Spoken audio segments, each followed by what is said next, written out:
ভোক্তারা কিন্তু এখন 8 টাকায় ডিম খাচ্ছে না, ওনারা এখনো 10 টাকায় ডিম খায়, 11 টাকায় ডিম খায়। আমরা বেচছি 8 টাকার নিচে। তো কাজে এই যে 2-3 টাকা যাচ্ছে, কোথায় যাচ্ছে এইটাও তো বের করা উচিত। তাহলে এই যে লস হইতেছে, এই লসটা কে দিবে? আমরা এখন রুগ্ন অবস্থায় এসে দাঁড়িয়েছি, আর রুগ্ন যদি আর হই তাহলে কিন্তু আমরা মারা যাব। এভাবেই ডিম, মুরগি ও পোল্ট্রি ফিড উৎপাদনকারীরা তুলে ধরেন তাদের বর্তমান লোকসানি হিসাব। খামারিরা তারা কি পরিমাণ লস করতেছে।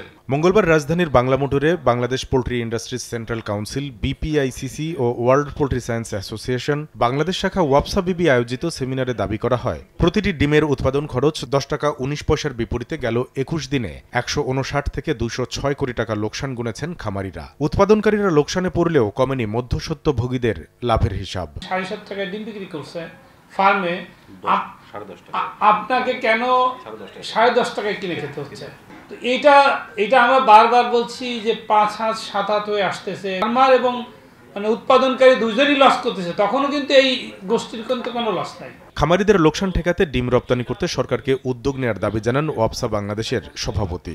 আপনি বাইরে গেলে আনার জন্য ভয় দেখাবেন, এখন দাম কমে গেছে, এখন এক্সপোর্ট করে আমাদেরকে সাহস দেন, কই সেই জায়গায় ওনারা নাই। ভোক্তা যেন সারা বছর একই দামে ডিম কিনতে পারেন, সেই পদক্ষেপ নেওয়ার দাবি ওয়াপসা বাংলাদেশের। যদি কোনো কারণে ইনগ্রেডিয়েন্টের দাম কমাইতে পারে, বাড়াইতে পারে, সেটার সাথে ওনারা ঠিক করে দেখ, বাড়বে কমবে, ওনারাই ঠিক করে দেখ, সারা বছর এক দামে ডিম বিক্রি হবে। তৃণমূল খামারি বাঁচাতে সরকারিভাবে ডিম মুরগির সর্বোচ্চ সর্বনিম্ন মূল্য নির্ধারণ, হিমাগারে ডিম সংরক্ষণে বাধা দূর করা সহ 6 দফা দাবি তুলে ধরে বিপিআইসিসি ও ওয়াপসা বাংলাদেশ। সর্বনিম্ন মূল্য নির্ধারণ করতে হবে। কামরুল হাসান সবুজ, সময় সংবাদ, ঢাকা।